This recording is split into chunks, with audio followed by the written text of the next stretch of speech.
Hello, friends. Welcome to A Little Room for Healing, where we aim to create a little more room in the world for authentic connection, insightful healing, and a deeper understanding of our hearts, ourselves, and each other through honest conversation. My name is Joel.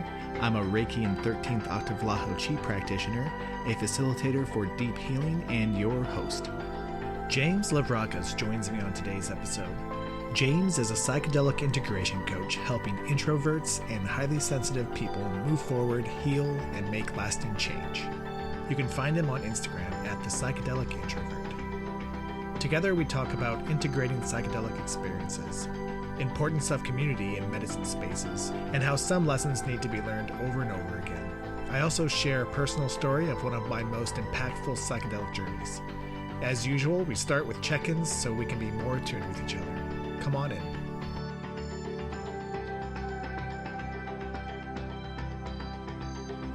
Hi, James. Howdy. Thanks for having me here.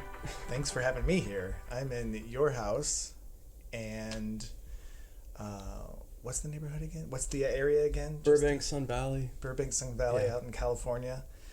And you graciously welcomed me into your home to sit and talk. How exciting. Thanks. Yeah, thanks for coming. Let's start with check-ins. Sounds good. And I'll go first, and then I'll pass it over to you. All right. So, check in about how we are in ourselves right now in this moment. I'm noticing that I'm a little sweaty from setting up. I feel like a nice little glisten on my skin. I feel some nerves. I feel some nerves due to the fact that we don't know each other well. So that there's always like a nervous energy in me when I'm talking with someone I don't know well. But I'm also excited about talking with you and what you have to share and learning more about what you do. That's exciting to me. And yeah, there's some separate from you and this right now. Is a little pocket of anxiety in me that I've been feeling all morning, and I haven't quite figured out what that is about, but it is in there. So that is what I'm bringing today. How about you?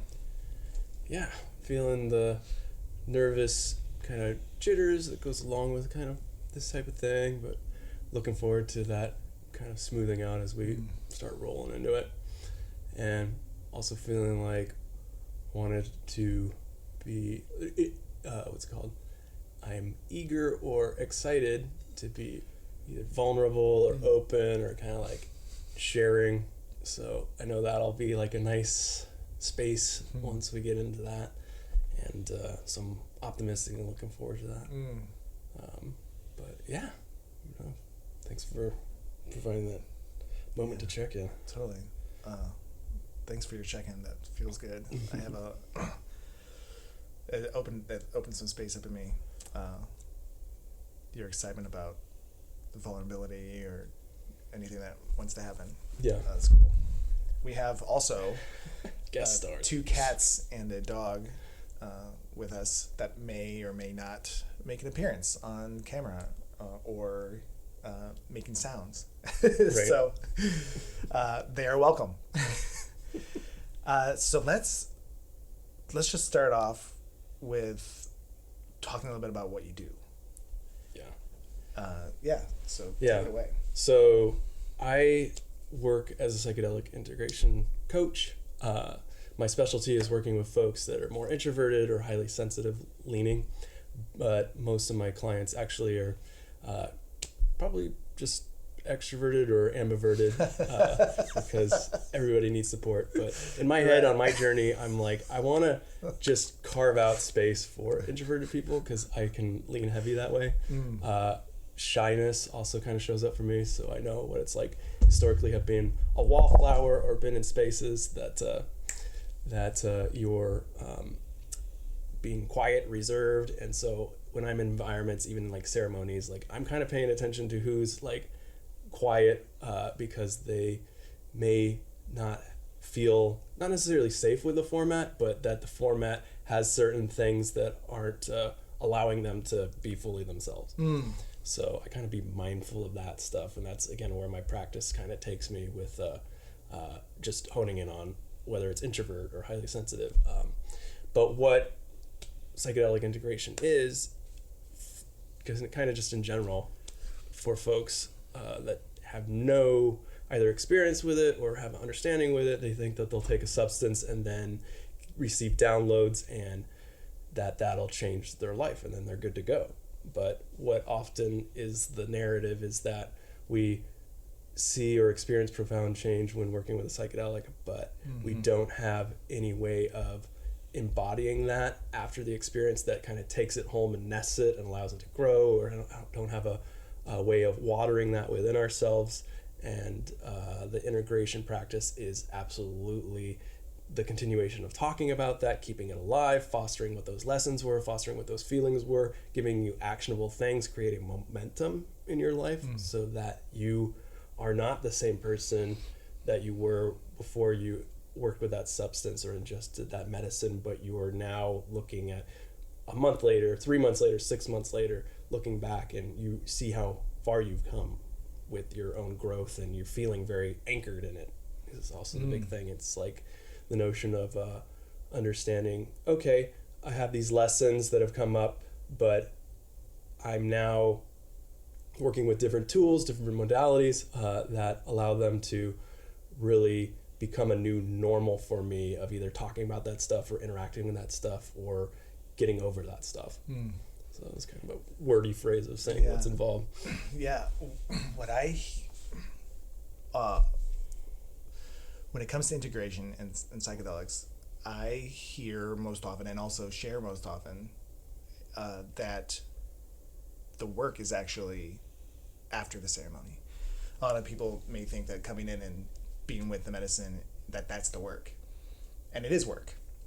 But the real work for change happens post-ceremony and integration, right? Yeah, and I agree with that and appreciate you bringing that up, is that the realizations, like that shows us what's up, what we need to do. And so then the next step is doing something about it, whether it's having compassion for a family member or more self-compassion for yourself. How do you put that into practice? How do you actually go about executing that or bringing that change into your life? We get maybe intimidated by that. We see that and we latch onto the feeling that comes up in ceremony where we feel, oh, I'm over it, or I feel bigger than it, or I just feel good, for the first time on this topic or issue in a long time.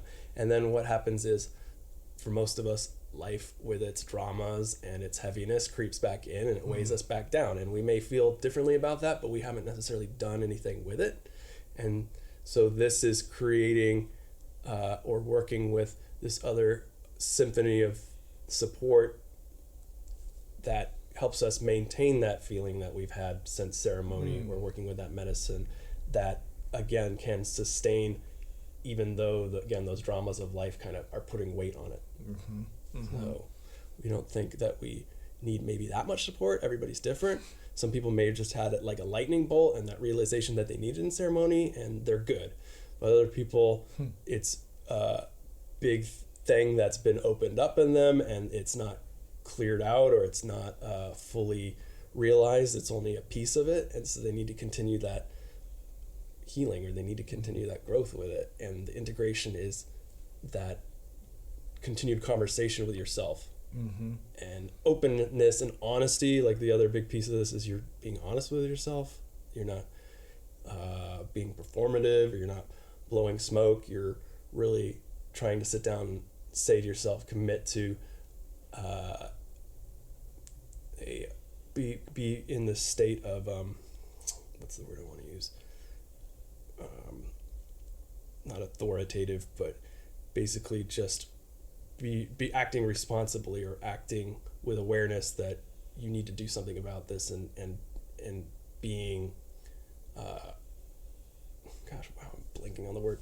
Basically, it's just treating yourself with ultimate respect and doing something about it. Because it's easy to, when stuff comes up, to kind of just put it to the side, you know, and it takes this real dedication to yourself to be like, no, I'm not going to let this go. I'm going to continue to work with this. And so working with somebody like an integration coach, they're partnering with you on what that is, and they're keeping it in your awareness in a healthy and respectful way, not just be like, we're going to dive in and I'm going to now immerse you with what came up, but really keeping it alive as a lesson that through kind of either chipping away at the sides or keeping it active and alive in your life makes it so that it doesn't hurt as much, makes it so that it, again, loses its power and its hold over you. That's something that seems like so intimidating that you couldn't have talked about before.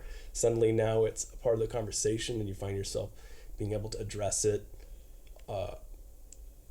very often in conversation, and that allows it to kind of lose its power.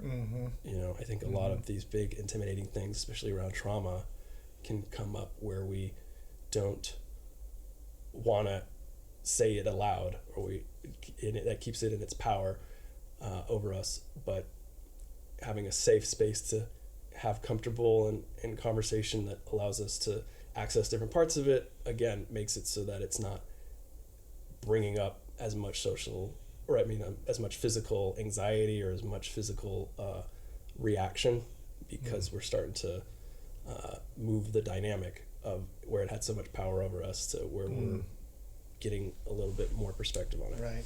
Big heady stuff, but that's what's important about this stuff. Yeah, what you're saying. Yeah, it's big heady stuff,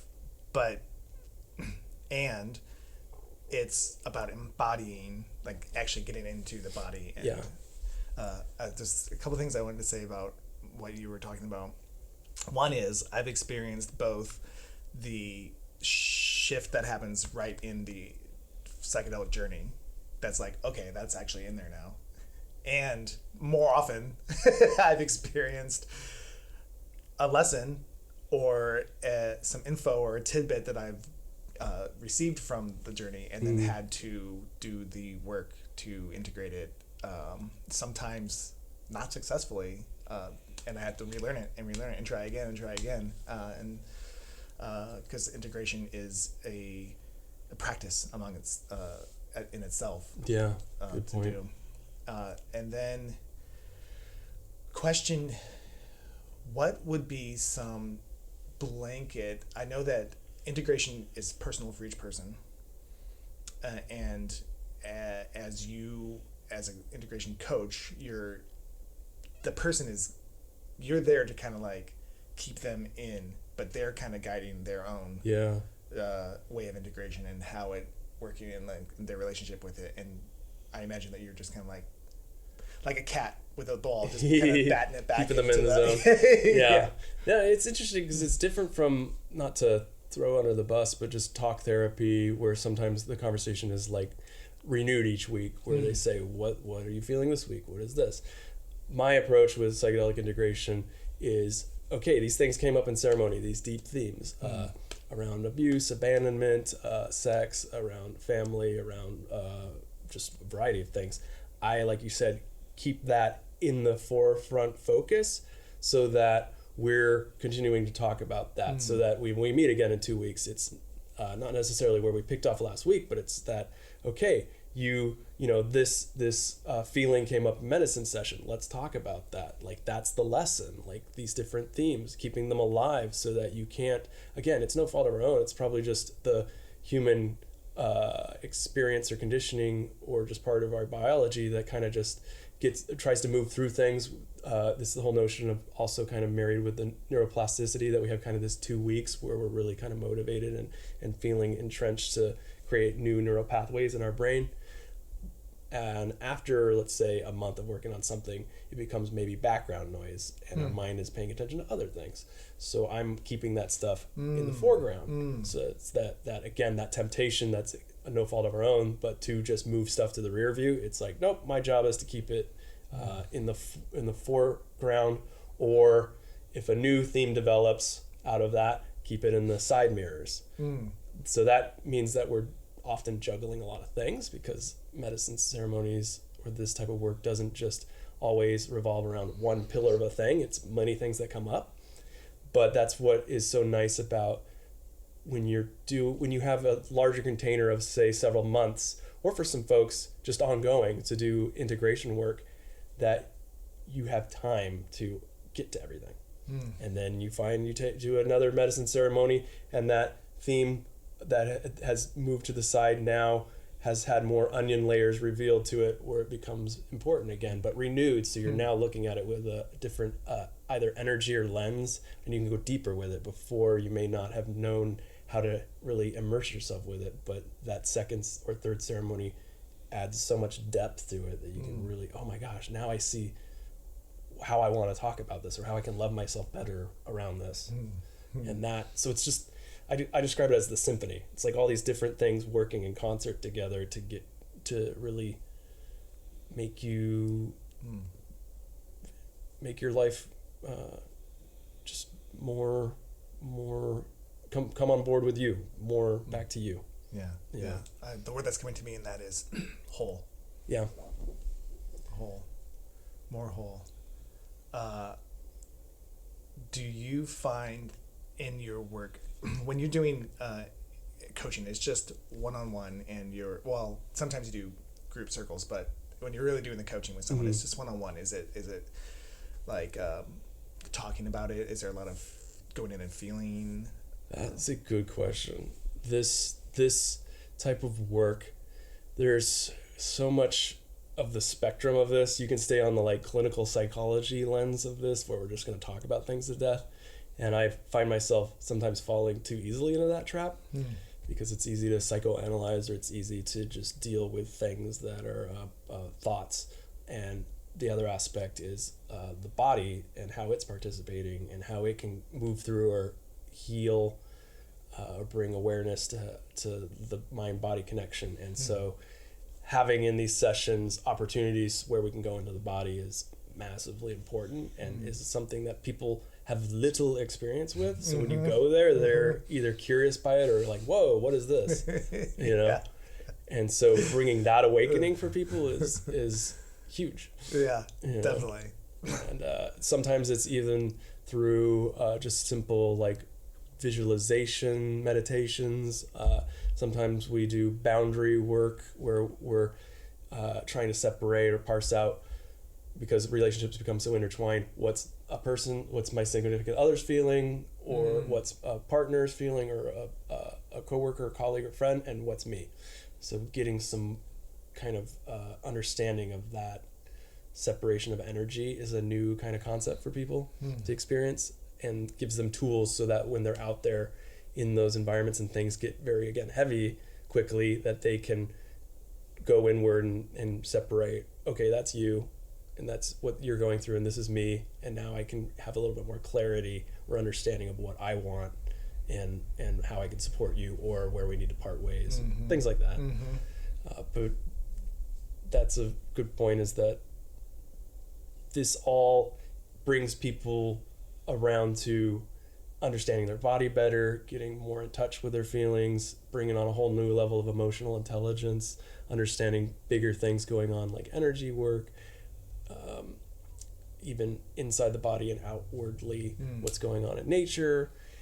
And again, I think Western lens tends to try to keep things in the medicinal or psychological realm, and ironically or funny enough, I try to treat this stuff as a gateway drug to bring them over into all these other areas, because they're open up, they're activated, and then they're curious, like, what was that I experienced? And it's like, great, let's talk about that. Yeah, that's cool. Yeah. I love gateway drug and all this other stuff. It's so good. It's quite literally a gateway drug. It's so good. Yeah. I wouldn't have found energy healing without psychedelics. For what I do. When you are keeping the lesson or the experience that they had alive while you're doing this work, when it's starting to maybe fade for them, or like they're starting to get distracted by everyday life, and you're bringing it back in, do you find that there's resistance on their part of like, is there resistance in integration? That's a good question. I think there is. It presents itself in interesting different ways. Resistance sometimes shows up for folks when we're always in work mode, and you're week after week after week, we're working on stuff, and after a while, people are just tired or they're worn out and they need a break. So they kind of give resistance in that way. So you got to also measure people's ability to always just be in this working on self mode is something that it taxes us, you know? So I think whether unconsciously or consciously, people start posting resistance in certain ways to that of this notion of, okay, I'm meeting with my coach and it's going to be heavy work again. And I had a rough week, and so this is not meeting me where I'm at. So that's something I try to do is check in with people, like, where were you even coming from before this? And judging, like, checking in with them about their week or their day or what's going on with them, and then catering that lesson or that conversation to that. That's cool. Instead of just bulldozing through, even though the work sometimes needs to show up and also toggling being soft but being heavy-handed, so also those dynamics. And another thing that you make me think of, kind of tangentially related, is that as people are doing this kind of heavy work where they're deconstructing their life and sometimes letting things go, easiest example is like unhealthy relationships. Oh, this relationship doesn't serve me anymore, and I have this conversation with a friend or family that I'm not available to them anymore. So suddenly they see their lives where there's less people in it, or there's less access for things, and they're feeling alone. And that creates this, again, unconscious rebuffing or anger or frustration where they may say, doing this work's ruining my life. It's making it smaller. It's making it so that I don't have as many friends. It's making it so that my world's smaller. And also holding the awareness and context for that this is that part of the journey where we're cutting out things that, again, no longer serve us or are not healthy for us, and we kind of have to wander in the wasteland for a little bit until we arrive at that next thing. So also holding that perspective for them during this part is helpful, because it feels like you're ripping stuff out by the roots during this phase, and it doesn't feel good when you're left again feeling like, oh, well, I don't have a community because my community was around drinking or smoking or this, so suddenly I'm just at home by myself, or I had to let things go that I thought were healthy or I thought had good positive outcome, and addressing that relationship with those things just takes time. So there's that aspect of it, I think, as well. Yeah, that's a really challenging part of the healing journey in general, that also seems to be accelerated when you're doing healing work with psychedelics. Yeah, that's a good point, because you could be coming out of a ceremony and you're like, all right, I'm done with that family member or something like that. It's very abrupt or very jarring. Or I'm going to move. These are the things that we kind of, as a community, caution people not to do, is make big life changes after a ceremony, but to kind of sit with those lessons and see if that's actually something that you feel, or if that was something that you just, there was other motivation with it. And so it's really, again, checking in with yourself, checking with your body, checking in with that's something that you want. And if it is, then we start building lesson plans, or we start building momentum of how to move towards that. It could be ending a relationship, it could be moving to a new place, it could be doing, for a lot of people right now, it's leaving jobs that no longer serve them. And so rather than just giving your 2 weeks notice, how can we safely build where you want to go so that you feel that there's a little bit of a bridge to that space rather than completely jumping off a cliff. So even those type of conversations work their way, because it's helping people with their lives and all the range of what's going on in their life comes up obviously during ceremony. So being there to support them with that stuff. Man, I have so many. Thank you for this. I have so many questions. I'm loving this. Which one do I want to do first? Well, I had a question for you. Okay. Now I'm torn. I hope I can remember these. No, go for it. Okay. I can remember my question. Okay, great. When each different psychedelics approach you in different ways. So, but do you find that integration? Well, it's kind of a two-part question. Integration is fairly the same, spread out across which psychedelic you're working with. Mostly, because then I have the question, especially like with ayahuasca. Sometimes ayahuasca is offering you things or showing you things that seem very real, but they're not actually. She's not actually saying this is what you're supposed to do. It's just she's just being like presenting you with something that is giving you maybe a new perspective or really just shaking you up a little bit. Yeah, that's a really good point. I think going back to the first part of the question of do different medicines require different support? Definitely, because of let's just go with like a vastly different ones like MDMA versus like ayahuasca. So MDMA is going to be a lot of heart space, a lot of you're able to vocalize while you're in the experience, and then ayahuasca is a lot of visual, and then you're in another space during that time, mentally and emotionally. So definitely understanding what the reason why the person took what they were taking and contextualizing the material that comes out of that. A lot of this is what we do when we have the short-term integration after the experience is saying, okay, what came up for you? And something like ayahuasca is like, okay, I saw these visuals, or I had this deep, profound realization, and we're basically taking all that stuff and putting it on the table together. But sometimes, like you're saying, you just get shown stuff, and it doesn't have to mean anything. We as human beings try to, again, tangibilize or literalize everything. And so this also comes back to this lesson or this realization of sometimes things are either just a mystery and they don't need explanation, and our comfortability as humans to accept that or deal with that. Like the biggest mystery of all is death, anybody who tells you this is what death is like, I'm kind of like, like let it just be a mystery. Sometimes we don't need to know. So sometimes stuff just comes up and that's okay. And so this also gives us that experience or relationship with things that don't have to have answers or don't have to be answerable, and bringing context and awareness for those things. Other things you get clear answers on, but there's also this realm again where we can even go down, okay, you saw this type of imagery, let's look into what that means, and if that resonates with you, then we can explore that further. If it doesn't resonate with you, then we can table that, and maybe in a ceremony or two, you see something again in that theme, now more explosively, then you now have evidence that was coming up earlier on and is unconsciously blooming in you or unconsciously egging at you or revealing itself in medicine space.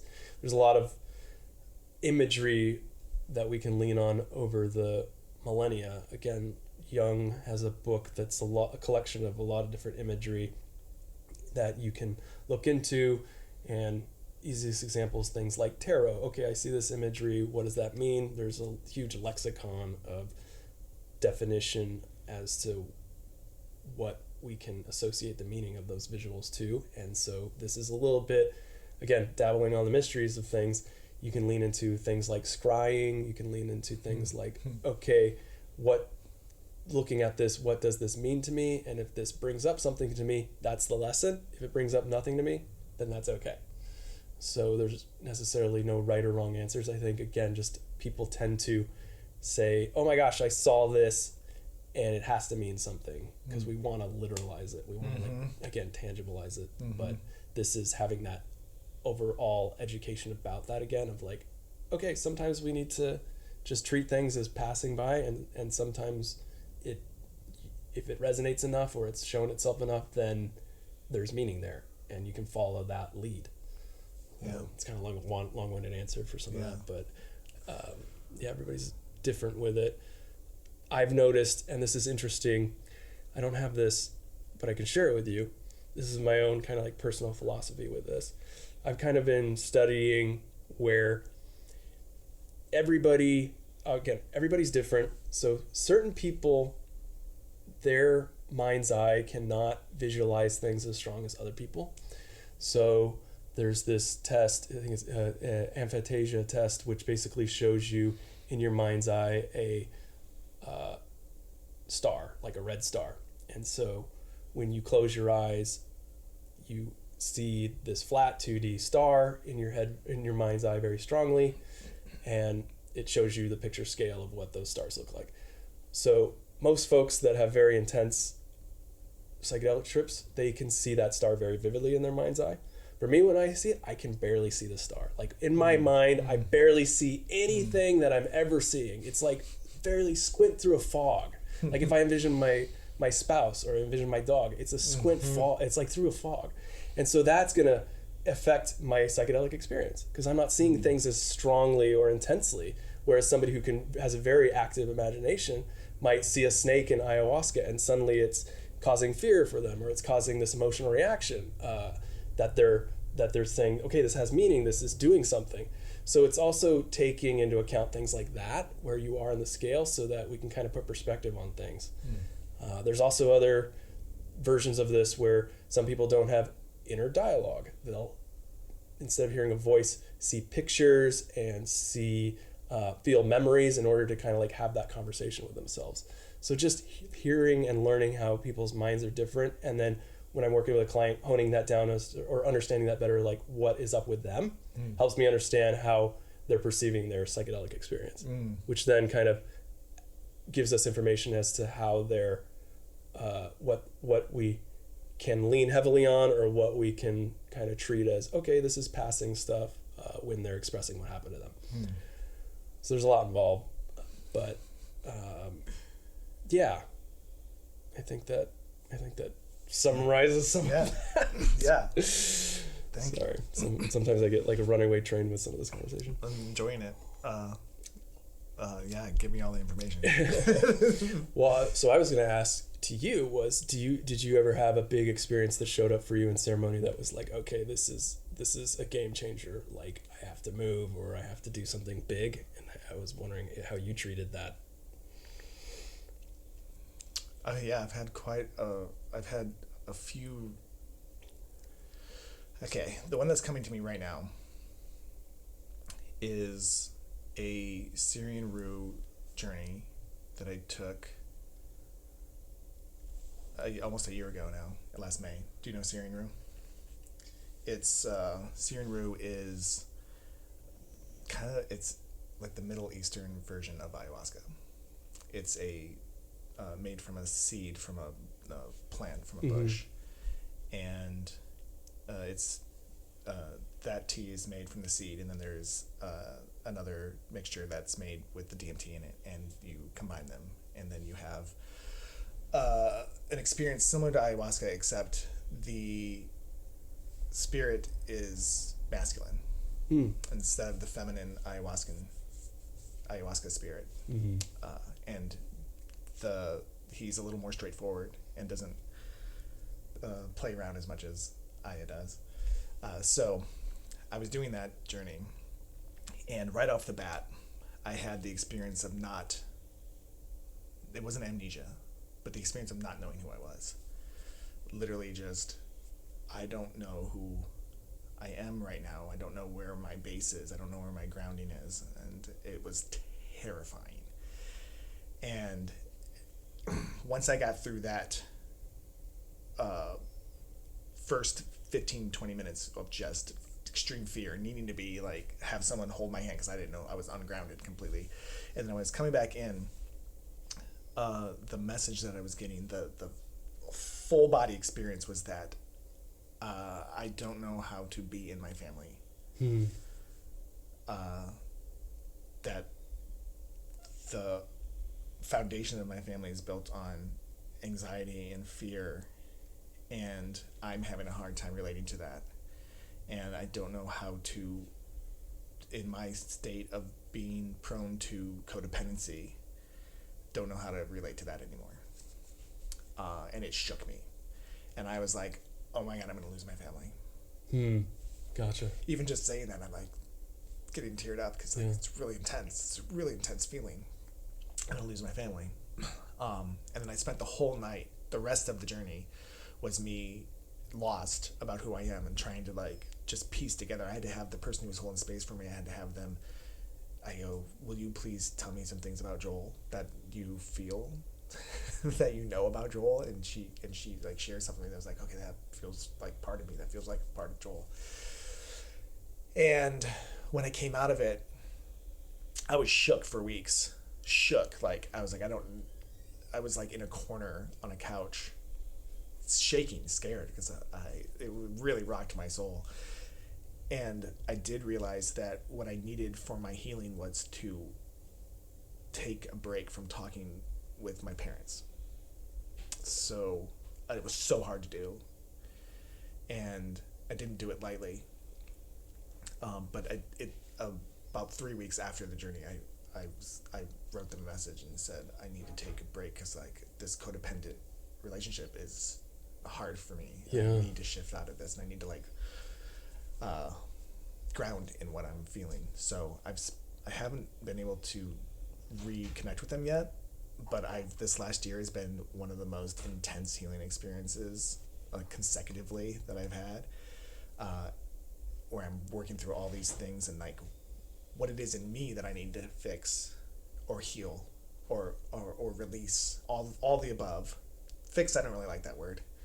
Heal, release, and be with better, to engage with them again, which is my goal and my desire. I want to. I love them. Well, actually, that's an interesting thing. There is love in there. Well, when it came out like that, there is love in there. During the healing process, I've been struggling with that feeling too. But the goal is to get back with them. So I made that decision to not talk to them, and that's a big decision to make. Yeah. That was my long-winded answer to your question. No, seriously, thanks for sharing that depth with it, because the stuff, like what you're expressing, that hits at the core of family, especially. Mm-hmm. It's at the core of so much wrapped up, pent up feeling, and getting some space to and freedom to do something with that is tough because we're so intertwined with them. Mm-hmm. So I'm glad that you've given yourself the space away from them to start working and processing on stuff, which it sounds like it has been for the last, like, now, what, a year? Yeah, the journey was in last May. I just want to state and make sure, I just want to state that what I just described is a small, like, it's not there's so much that happened that I've learned and that I've worked on and gained, and so it's like what you're receiving as people listening is a really summarized version. I bet. And so there's so much more to it, and so much more complexity, and there's so much more depth and pain and anger and fear to it than what I'm saying. Gotcha. But you're also expressing that this experience, as absolutely ungrounding and jarring as it was, became a big movement catalyst for starting the interaction differently, and now moving you into actually what it feels like is a space that has needed to be moved into. Mm-hmm. Yeah, that's going to be overall more healthy for you. Gotcha. Yeah, more healthy for me, and more healthy for my relationship with them when I re-engage. Yeah, that's good. Whether they have been able to look at anything themselves or not. Yeah. If they're still the same that they were when I left, I'm coming in differently. And that's ultimately going to be better for our relationship. I appreciate you saying that too. That's a big, interesting point as well, that when we're doing all this work, it's only changing our experience and our point of view. But then when we become more assertive, or we become more comfortable with ourselves or more in ourselves, then you watch how that resonates out. Mm-hmm. And when you start engaging with them, or you engage with other people, it's going to cause them to look at themselves, and that makes them uncomfortable, and you're going to witness them being sharp about that, or start blaming you, or not liking this change that you're going through and stuff like that. So they start to, because you're making them look at themselves, is often a byproduct of, again, as we're growing and learning. So to hold awareness and context that actually has nothing to do with you.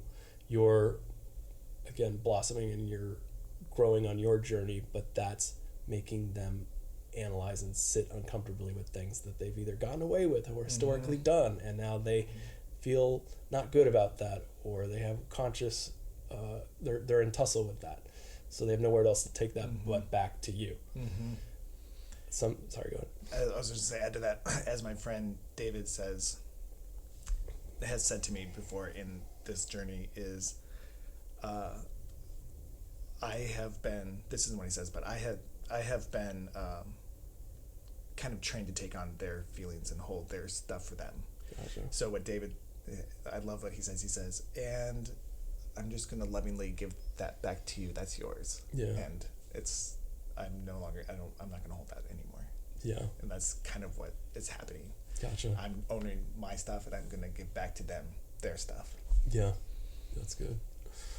Oh, yeah. I fall into historically having a lot of history of people pleasing and codependency, and that's been my struggle too, is like separating myself, because I've seen my worth through other people, and then it was beginning to analyze my worth for myself, and that's like this again realm where we kind of skirt around like, okay, I understand the idea of loving yourself, or I get it, but no, going into these ceremonies and allow yourself to feel that or go in deep with that, and then trying to have that be an ongoing thing that you tap into, rather than, oh, well, I felt 3 years ago in love with myself, but that's not true anymore, or I get it, but no, how do I keep that alive, and how do I support myself, and how do I show up for myself and have my own back in like the situation you're talking about, where nope, it's okay to hand back this stuff, I got you back. Like it's big stuff. Yeah, when you say love yourself, there's this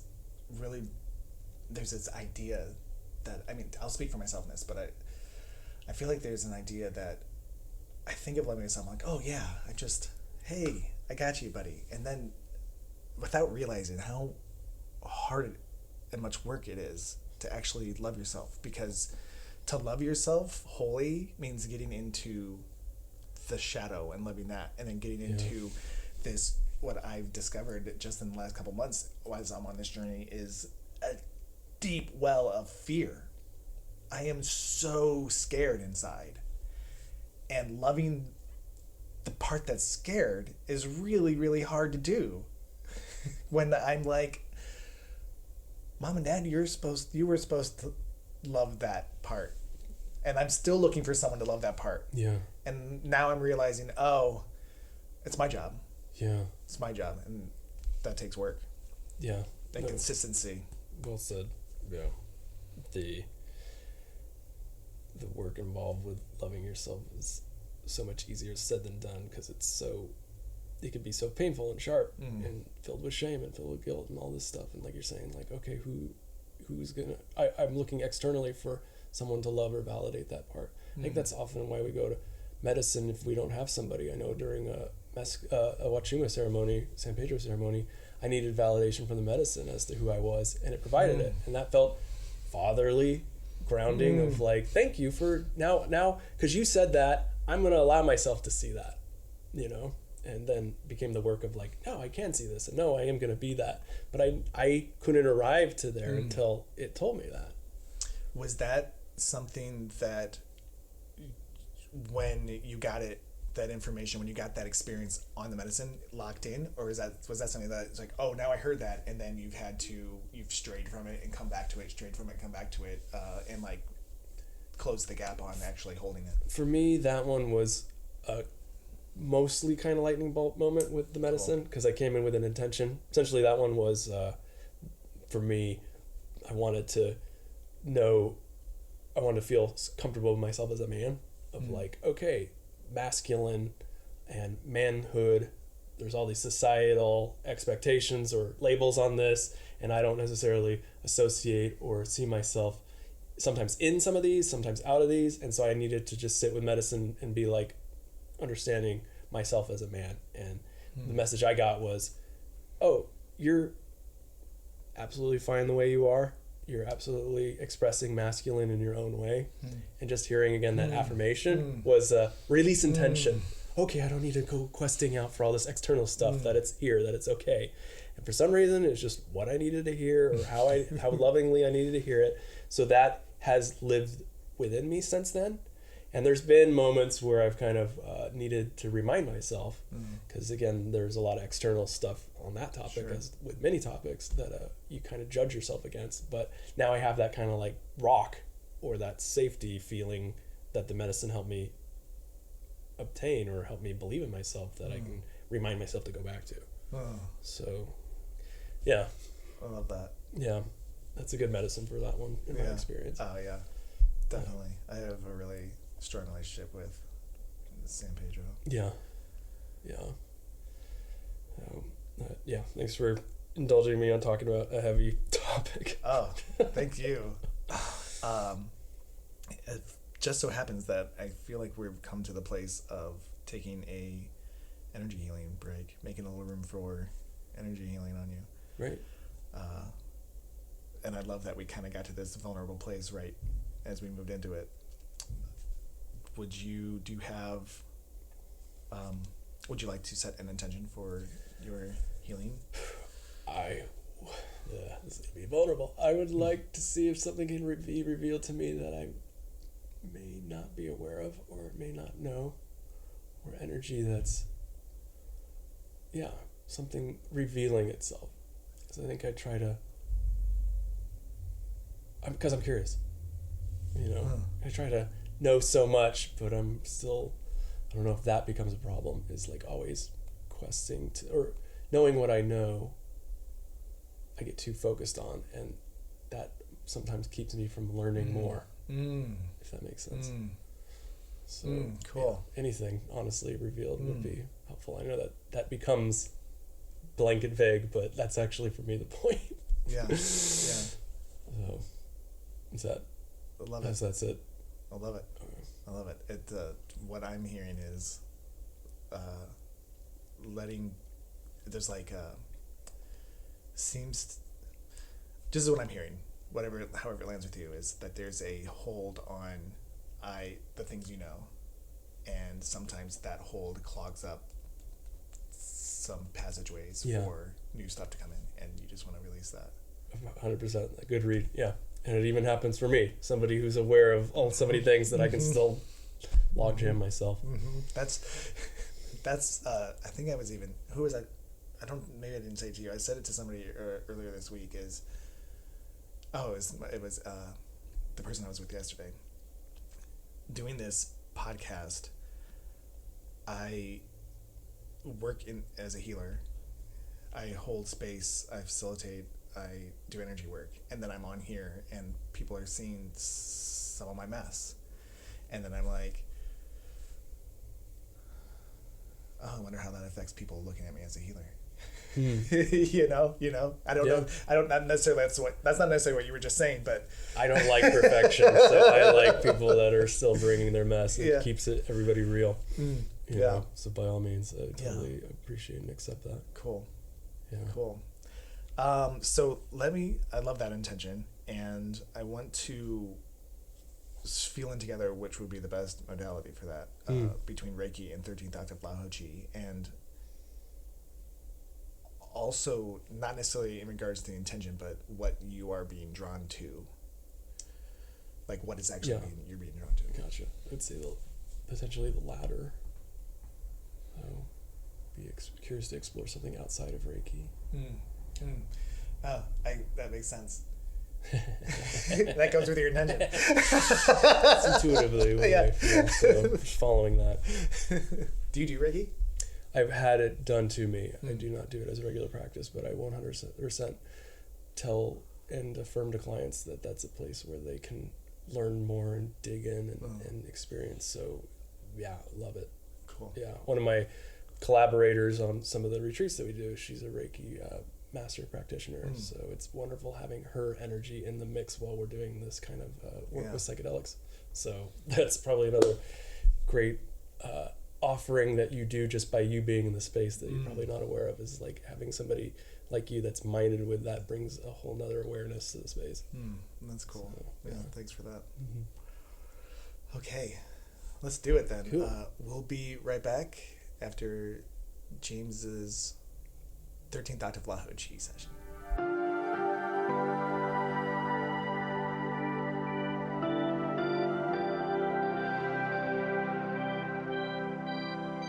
And we are back from James's 13th Octave Lahu Chi session. How was it? It's good. It was felt like moving heavy stuff around. Oh, cool. I'm like, oh, this feels like big tectonic plates or something moving around, just interacting with heavy stuff. So I feel lighter afterwards. I feel like, for me, like around the pelvis and around the hips is where I carry a lot of stuff, so it feels lighter now. Yeah, and it felt like during the practice that it was heavy up here, and then it felt like it was getting moved down out. Oh, yeah. So that I was not expecting, but afterwards I'm like, oh, this is definitely lighter up here, and then that, again, tension that was there was moved further out. So yeah, that's how it showed up physically for me. Cool. Yeah. Cool. Oh, that's... Well, before I say that, was there any other experience or... I was, once I was like moving out of my head state, like I was dealing with like certain, again, like heavier emotions, just like for me, sadness was just kind of like a real emotion that was just kind of there. And so I was just aware of it, but other emotions that kind of came up were just the curiosity of feeling different parts of my body, like that grand awareness where we're really spending time with ourselves and feeling into, oh, here's how maybe this feels achy, or oh, here's how this is feeling in the moment, that we kind of numb out to until we spend time in that stasis state of here it is. And so I was like just recognizing it for what it was. So it was kind of that body exploration as well taking place. I love that. Yeah. I had this, were you about to go into something else? I had this experience. So interesting. I was actually in the possibility that for a lot of time that nothing was happening. Like I was feeling the energy moving through me. And I don't know what it is. Like I think it just comes from a fear in me that I'm still waiting for the time when we do that and we come back here and someone's like, nothing. But there's a fear in me that there's this fear around not doing what the hope is that it's doing work. But interesting that it was coming up with you, and I don't know why it was. Like we were pretty still. You breathe in, relaxed. You were moving. You did adjust your body. That must have been the heaviness or the... I think it was the stiffness wanted to move out. Yeah, the heaviness. And I can resonate with what you're saying, where first maybe it felt like nothing was happening, and that's where that theme for me with like tectonic plates is just very heavy stuff that didn't want to move. Taking a long time to move. Oh, got it. I think it wasn't until the second half or even the 2/3 in that it was like stuff was moving, began to move in a way that was like, oh, okay, I'm feeling lighter now in comparison to how it was. So I could definitely see potentially that feeling of nothing's happening kind of dominating or lingering for a while. But I don't know. Maybe it's just that I have heavier stuff, or some of the stuff moves heavierly. I don't know what the noun is for it. But that's kind of what's showing up for me. Right. I feel like my fear of nothing happening doesn't have anything to do with the person on the table. Like it's just I've been going through a thing of like taking ownership of what I do, and still sometimes feeling like the fraud syndrome or whatever that is. Yeah, right. Like fraud. Would say question, is it like going a little further with fear? Is it like moments of doubt? Yeah, I guess fear is a strong word. It's not really fear. I'm like, oh my God, I like it's shaking in fear. it's doubt. There's doubt. Gotcha. Sometimes that I believe I've seen 13th Octave. I've seen Lahochi do. I mean, it even worked. It worked on you. I've seen it work and do beautiful things. And that as a modality, I'm like total confidence in. Mm-hmm. But then there's doubt about, oh wait. Yeah. About me. Yeah. That comes up. Yeah. I appreciate you sharing that. Yeah. I very much feel that even from what I'm doing as a space holder or a psychedelic integration coach is that with what I'm saying or doing, I want to be in that 100% conviction zone or 100% like, this is the truth zone. But there's always just like things that prattle us or move us in and out of that. And then the doubt kind of plops right in that spot for me. But I then look to those folks that I'm working with to see if they're getting out of it what they want, and they kind of cement back in, no, this is working, or no, let's adjust. It's like, okay, cool. This is fluid. Let's treat this like a river. Right. This is not fixed. Yeah. So, yeah, I feel I understand like what you're saying with that. I love the checking in that you do. Check in and they're like, yeah, if we just, and then yeah, you can get back on course. Even if it happens to not be like quite aligning, you can get back on course. And sometimes we're just not aligned, and it is on course for them. Yeah, yeah, right. That's the interesting part of being the conduit. Mm-hmm. Yeah, is that they're like how they're receiving, and I think it's okay to check in. Hey, how are you doing? Hey, how are you feeling? Especially in medicine space when things go so nonverbal and you do a lot of, like, the last part you want to be is in this assumptive space where you're assuming for the other. Because I've just from experience of like get it wrong like 2/3 of the time. I'm like assuming that somebody's struggling with something and they're like, no, like their legs are moving. And I'm like, so what came up for you? They're like, oh, I was riding my bike through my old neighborhood. I'm like, I got that one wrong. You know? It's just like, hey, how you doing? Oh, doing good. Okay. I've checked in on people, but not like verbally checked in. I've walked by and to do the energetic check-in, and they've been completely still and seemingly calm on the outside, and then later to find out that they were in extreme fear and was hoping, and like were not able to say help me, and we're hoping somebody would come by to help them. Yeah that's a good point too, with things like ceremonial settings where there's many people. This is something I pay attention to as an introvert, being aware of sometimes people don't want to be a bother, and they need allowance. They need a massive amount of allowance, especially if they have an upbringing where they've always been putting other people's needs first, so that they're hearing that the space is safe, even where if you're going through however you need to gesture that, if it's raising your hand or if it's opening your eyes and looking to somebody or vocally saying something, that's permission. Like, this is a 100% permission space. I want you to know that. Then you validating or you allowing me to hear that is like, there's my ticket. There's my hand that I can raise when I need it. Because before I didn't know how this is supposed to look, or like I'll just be meek and small in the corner, and oh yeah, this is about me and my experience. Like, you're retooling the dynamic so that those people that have maybe felt small feel a little bit bigger in the situation, feel like they can ask for what they need, because we just so have terrible relationships with asking for what we need. You know? Even and totally, even in the times where we always preface, we always emphasize ask for help. We always emphasize it, and even when you emphasize it to people, when they're in it, that comes up, that fear comes up, and it's still hard for them to do it, even though they've been given permission beforehand. Yeah.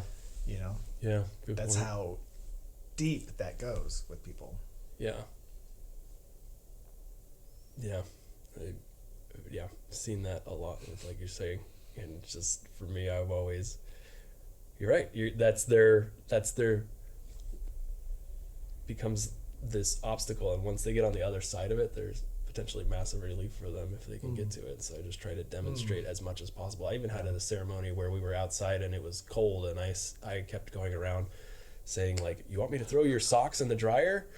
And for a person there, they were like, that, you asking even down to something as minutia as that I had permission to ask for, freed me up so that I was not in my head about requesting stuff. It's like really getting down into like what people need to hear to activate that sense of asking, even when they're under the medicine. Because everybody's different. Like everybody, like we're talking about, coming from their own toggle and own pressures of standing on the sidelines versus like asking what they need. I was somebody, I had to retrain myself, even going into ceremony, of asking for what I need, and way was 50% successful, because it still goes to this other mental game where other people are having it worse. Like, I don't need it necessarily. I can muster through. So you do this comparison thing too. Like, there's a bunch of different factors at play. Totally. Yeah. So there's other people that are struggling, and so they need the attention, so I can kind of suffer through with what I got. And then we do that to ourselves too.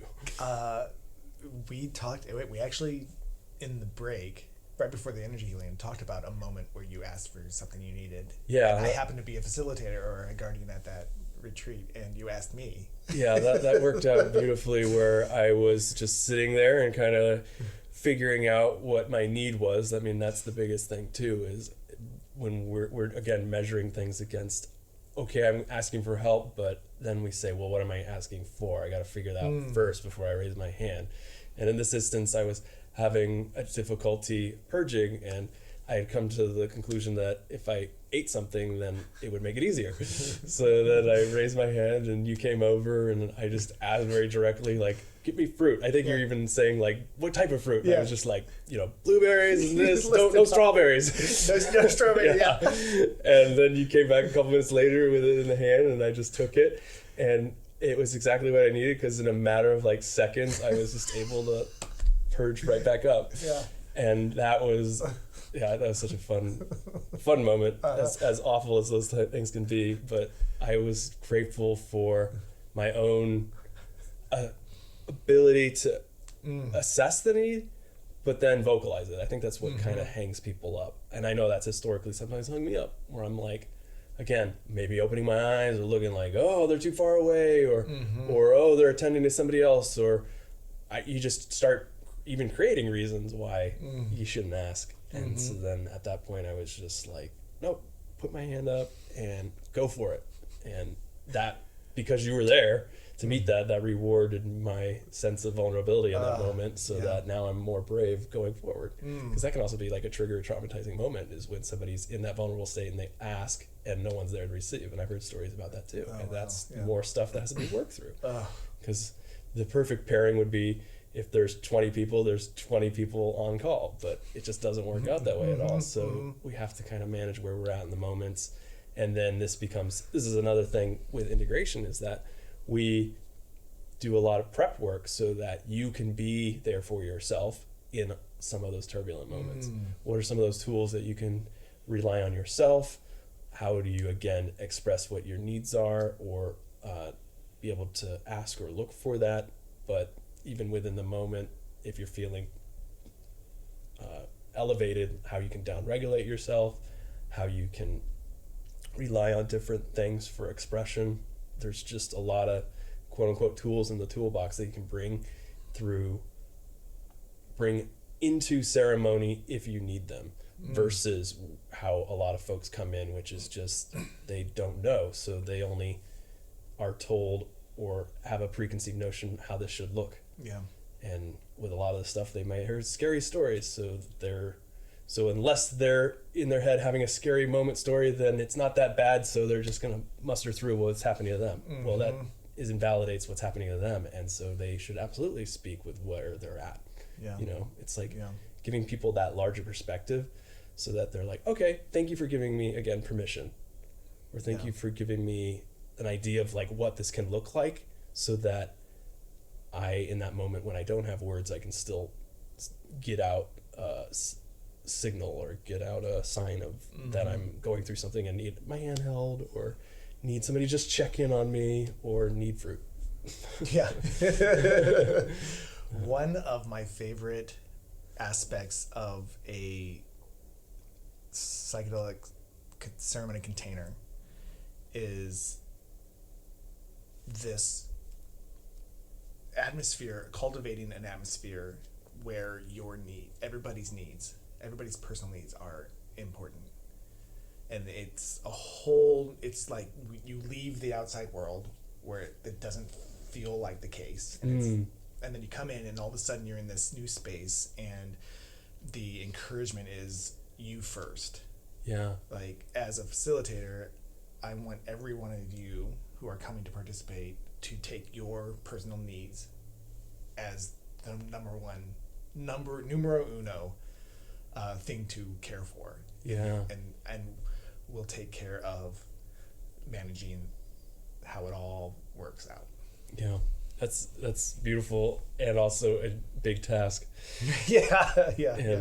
Everybody has their own entry point of where they maybe think they're expressing their needs well, or like, oh, I get that, and then in that moment, like, become vulnerable to it and have to navigate it, because we're all in some moments like a little baby that's just needing to have our base needs met, even though we can still think through it. But you make me think that, again, that having that aim or goal of, okay, the whole point of us coming together, the first step is safety to express your needs or what you're going through, and getting people to really feel that safety is practically a psychedelic lesson or a psychedelic trip on its own. Where I've had, again, through several types of ceremonies or experiences, deeper levels of my understanding what it means to, again, speak my needs in those moments versus what I had understood for myself 5 years ago.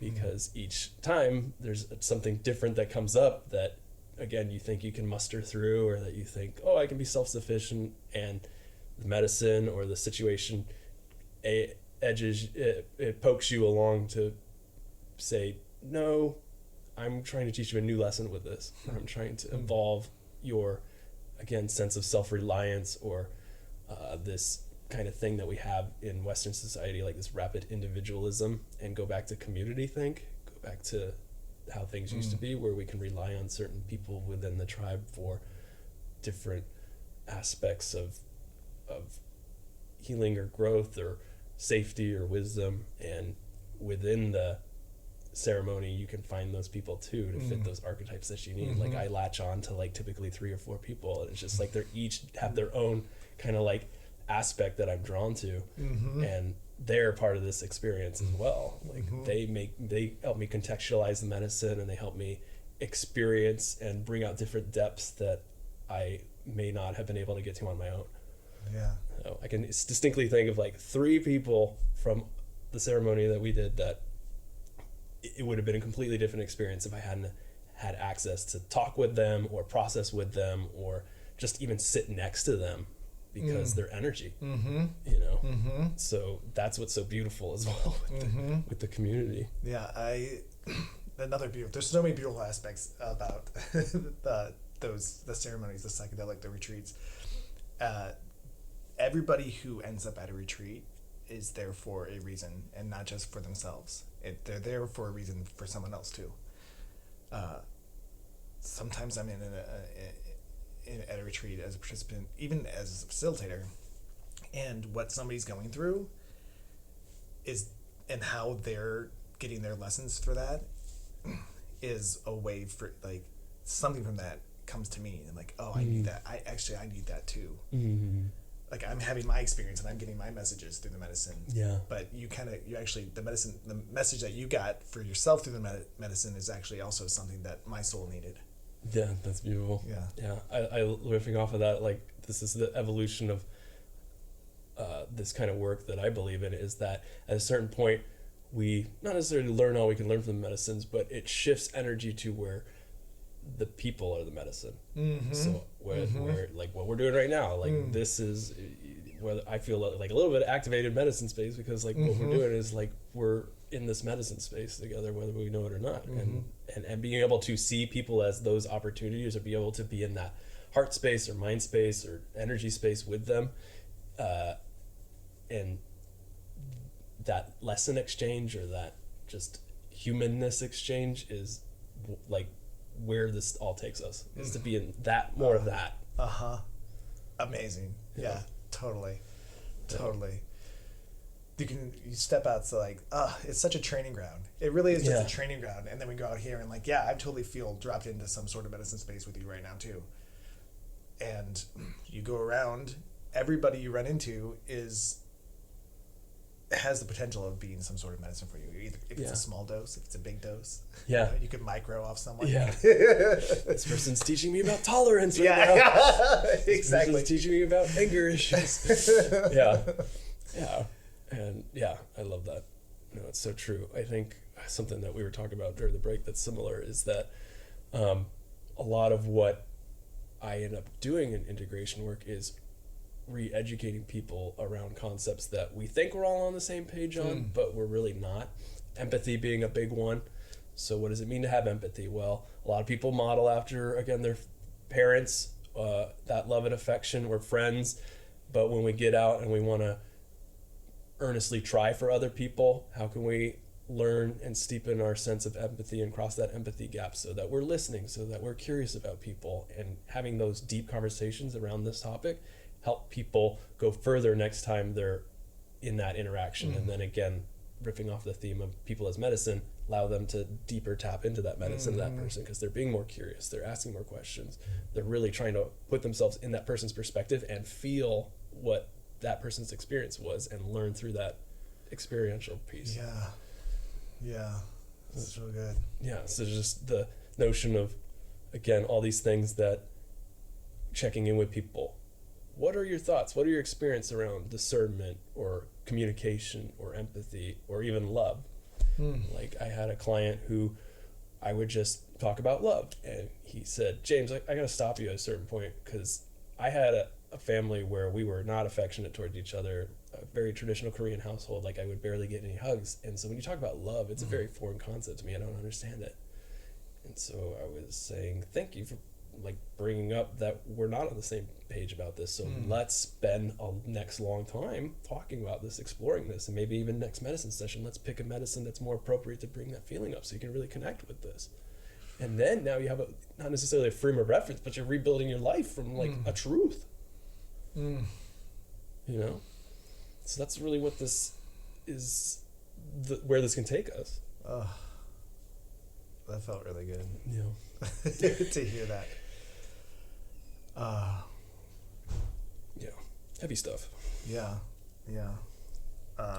We talked a little bit about love. I actually was like, when you said that to me a little bit ago, I was like, I really want to do a whole episode on love. And really get into what love actually is. Right. But investigate it. Yeah. Investigate what love is. And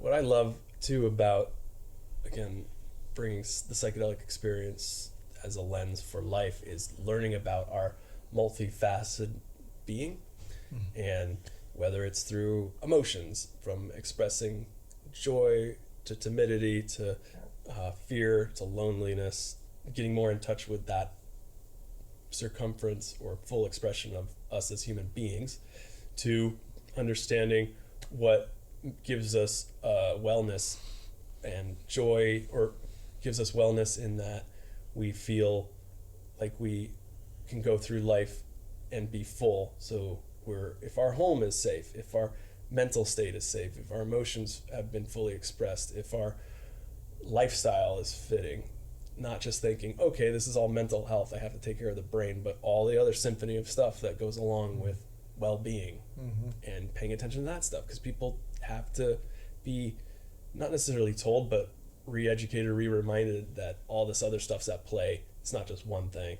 So understanding all this other stuff is the robustness of life, or is the full expression of life, and the more we do that and play in those spaces, then the more equipped we are when things get wonky or we're put into different states. We're not numbed out and haven't felt our feelings, but we're like, okay, I have experience either in medicine space or not with grief and loneliness, and I now can recontextualize that or re-engage with that or have a better relationship than I would have if I had just, again, numbed out and ignored that stuff.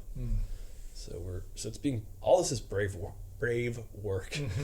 I always tell people when they are even just working on themselves, psychedelic or not, is that it's incredibly brave of them to want to do. It is. Yeah. And it takes a great amount of courage, and that's why it takes a great amount of encouragement having somebody like a coach or somebody on your side encouraging you to keep it up, because there's a million and one reasons why this is too intimidating or this is too tough or this makes me feel sad or bad and I don't want to do it anymore. And so you're there to either hold their hand or help them find the space that they need during those lower emotional states that help them understand that they can persevere and get to another state than where they're at.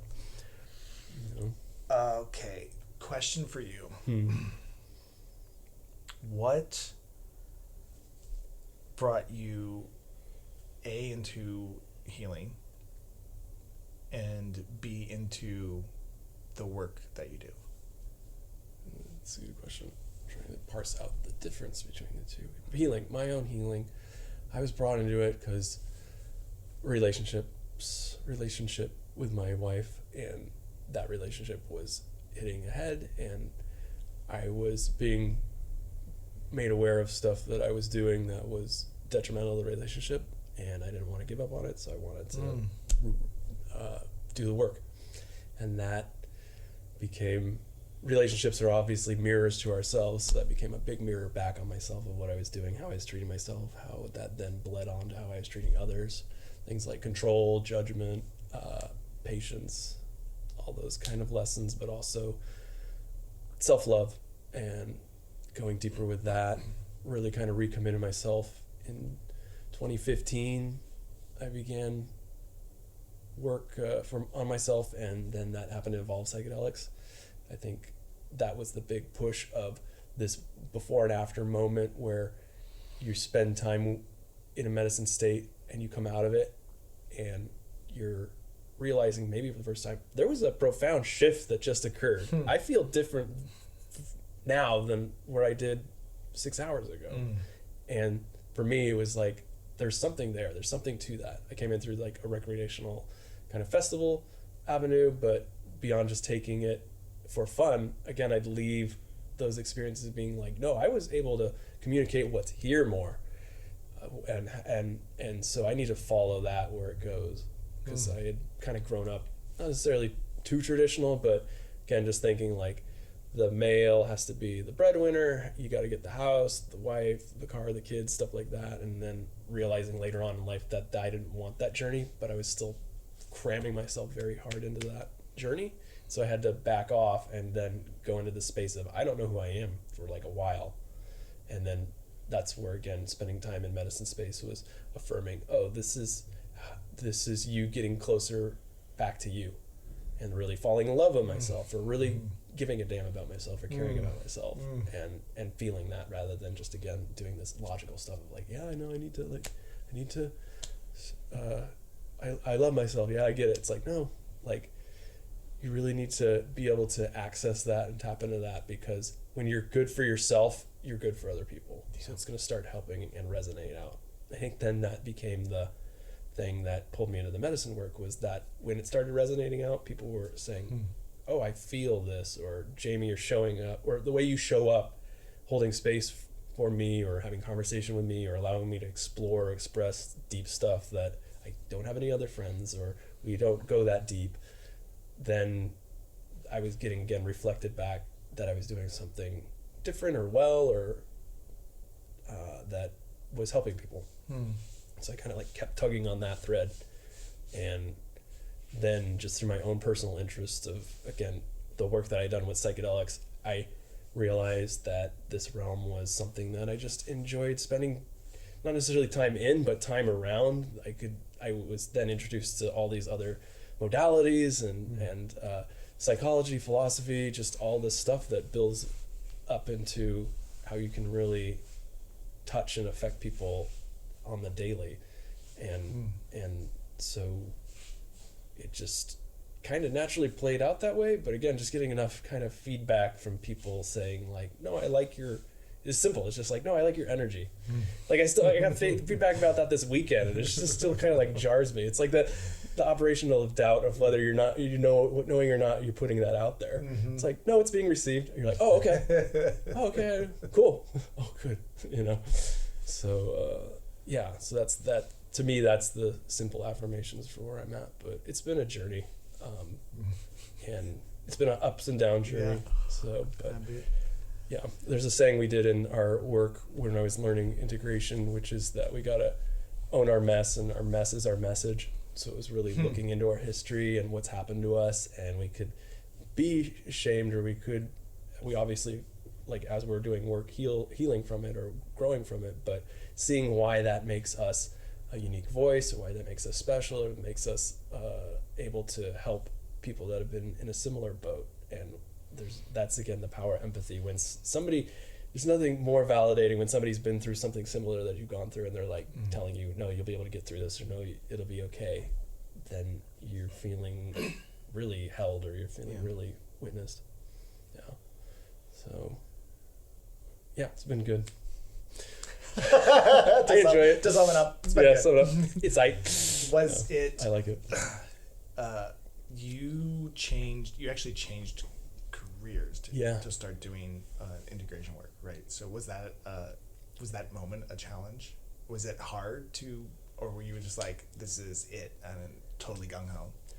Well, I'll answer that by being honest and thinking I don't know if I told myself a delusional story or if the story was true. So what made it easier than I expected was, while I was in my previous career, I was in these interesting positions where there was extremely high-end artistry going on, and extreme just massive technological innovation going on, because it was animation. And so the whole medium was moving forward. I mean, while I was in this career, the medium evolved rapidly in the course of 10 years. And so you have these two, not to paint people down to like types, but you have two camps where there's creatives that don't know much about the technology, and then you have technologists that don't know much about the art. So I was somebody who sat in the middle and could bridge that communication.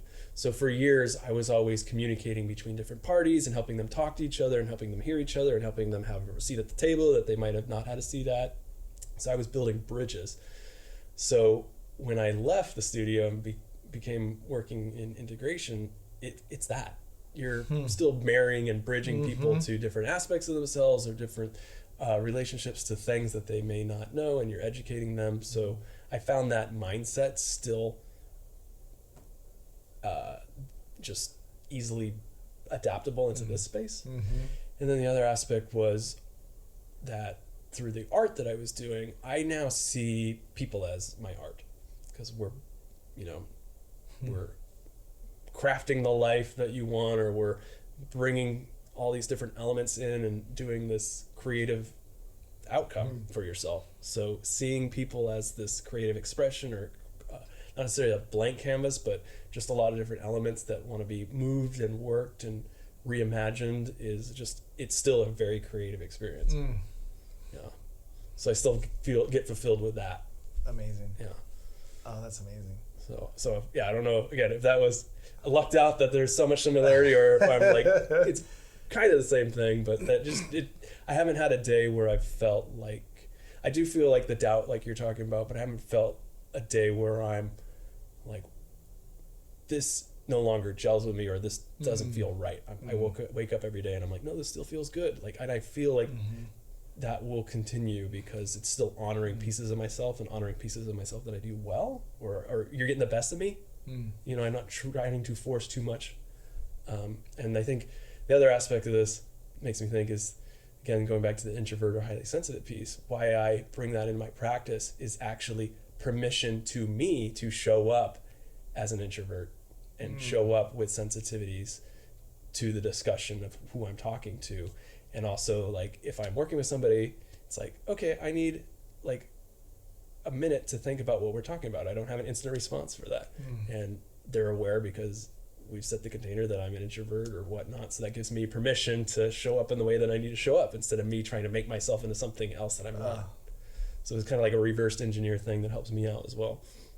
Because we just gotta, again, have this relationship with ourselves, see where we're best or see where we operate, I don't know, very well, and do our best to protect that or vocalize it so that, again, folks are interacting with that first versus some other kind of thing first.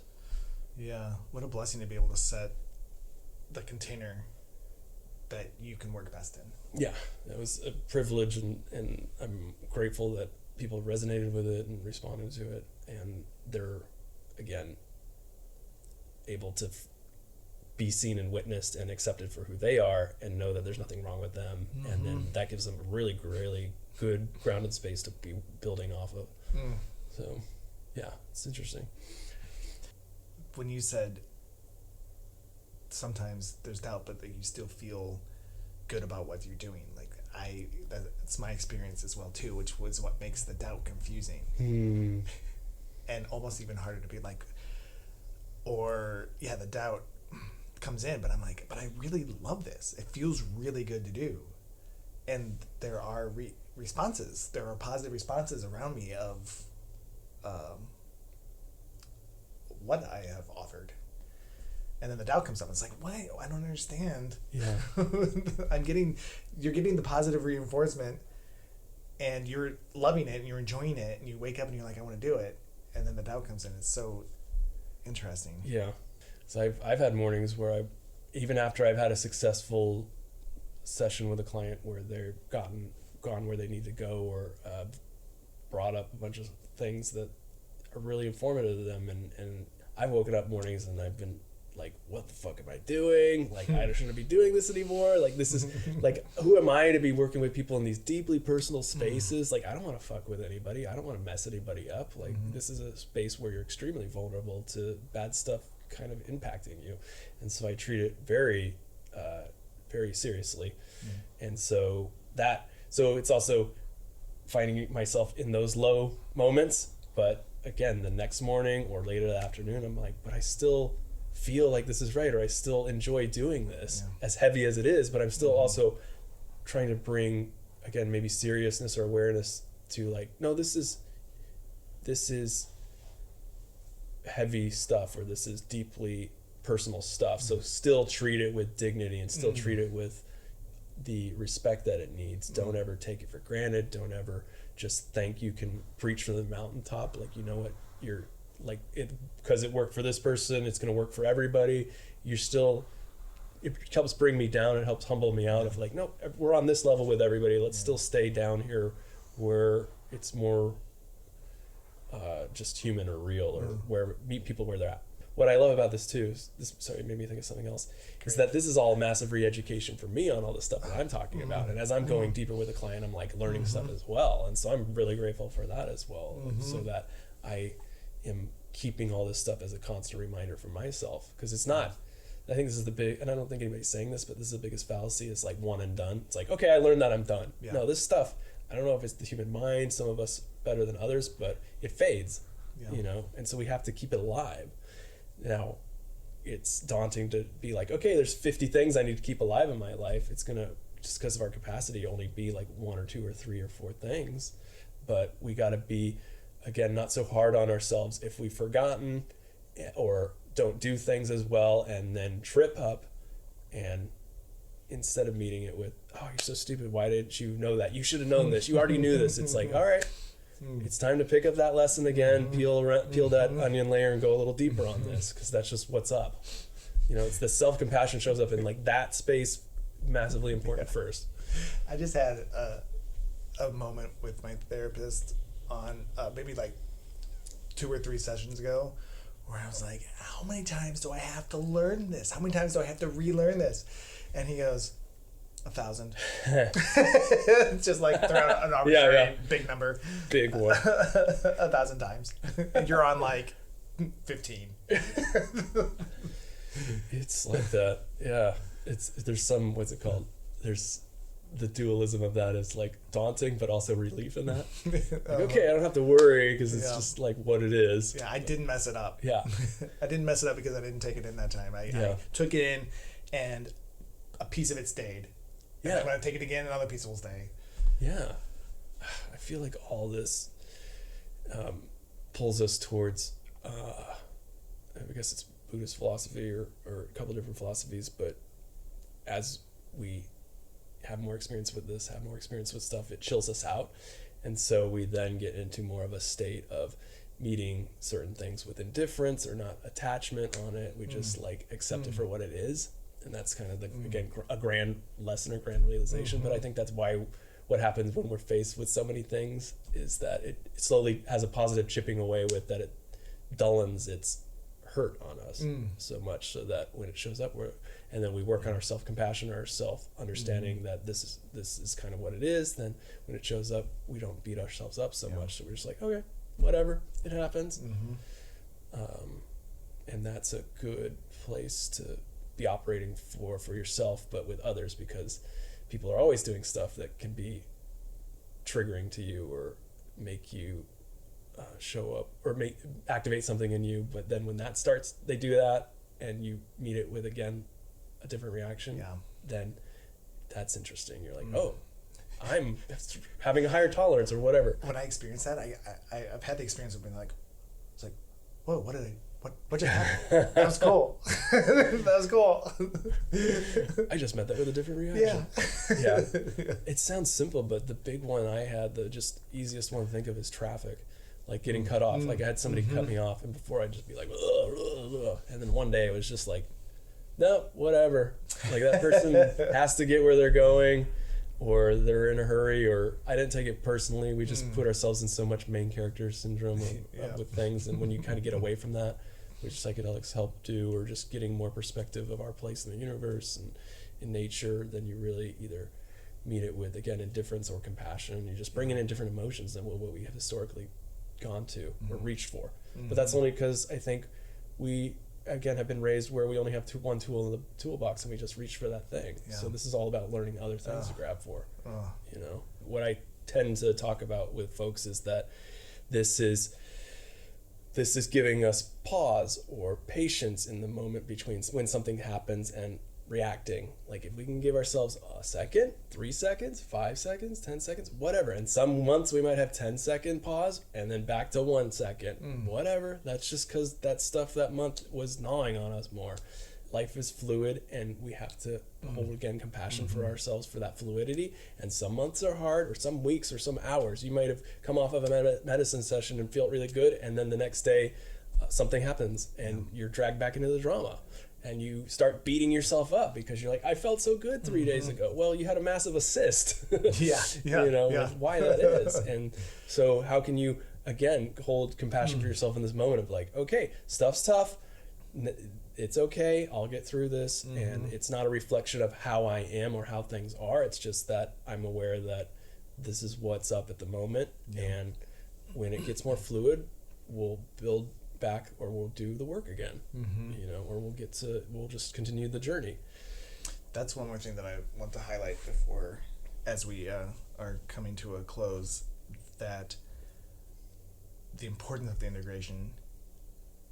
When you do a psychedelic, have a psychedelic experience, and you're coming off of it, the glow of that experience stays with you, and then as the days or weeks, maybe sometimes even a month goes by, the glow fades, and then you're like, what happened? What did I lose? It's just the glow of that experience fading out. And that's why we're integrating, not necessarily to keep the glow, but to maybe react to the glow going away differently. I like that.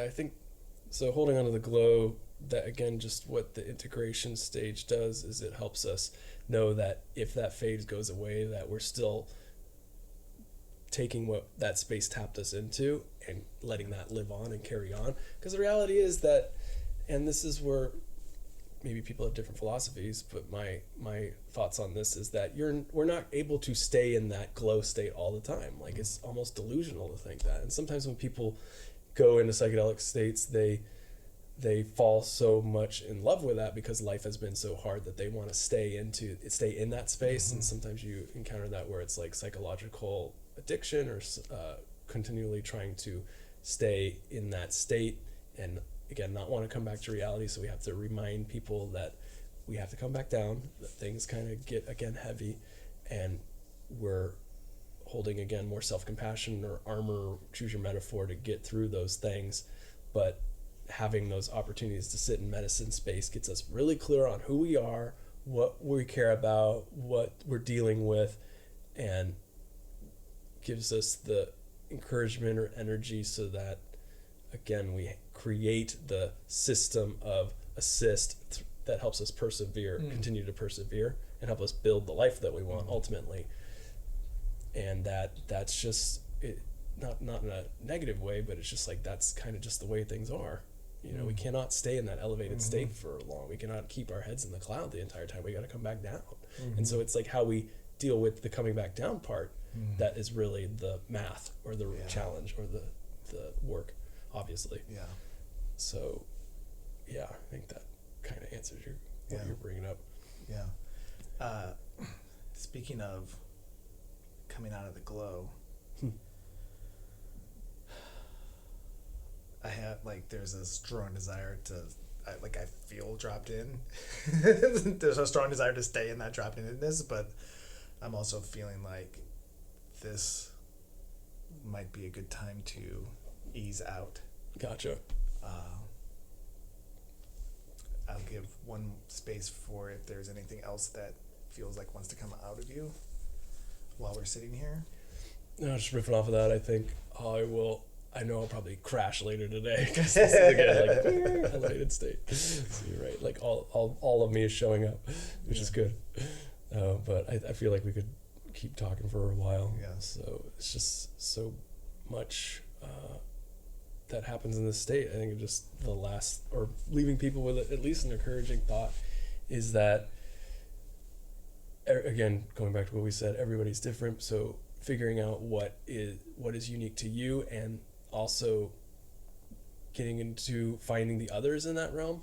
I think it also is access of who or where we have space to that kind of dictates how we first engage with the space. But then you'll notice, again, maybe one or two people in ceremony that you latch onto or gravitate to, or you really like their feedback, and just keep those people in your life. And then you'll find out who their networks are. You'll find out who they spend time with, and that riffs off, and that becomes community. Because again, as we do this work, like I was mentioning earlier, is that we can really make our world small because we're letting people go that aren't good for us. So this is also a big reminder to continue to find the others for ourselves, so that as that absence comes in, we're then building it from into a healthier community, or a more supported community that sees more, not necessarily one-to-one, but is more of the same language or more of the same speak, that again validates, so that we feel more confident about ourselves, and we feel more defined as ourselves, or reflect back to us positive ways of being that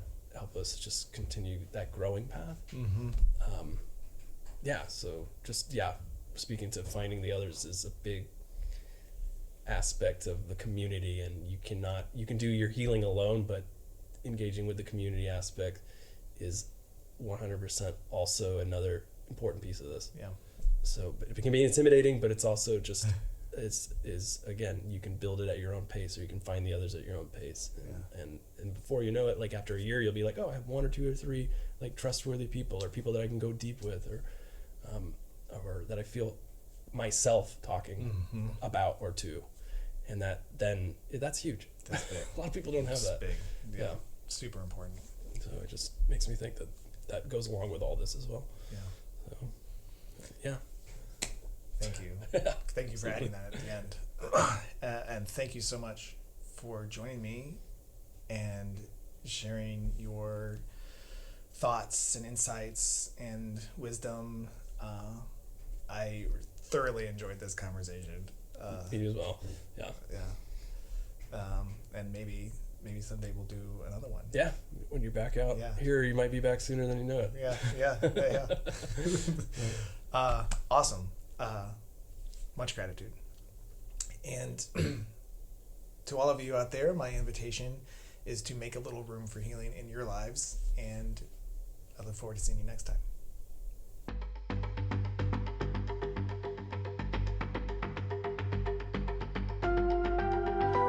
Thanks for making a little room for my podcast. I'd love to be a part of your journey too. Follow me on Instagram at A Little Room for Healing for news, updates, offerings, and connection. To book a session with me, go to www.alittleroomforhealing.com. If you'd like to support the podcast, follow the link at the bottom of the episode description. Have a beautiful day.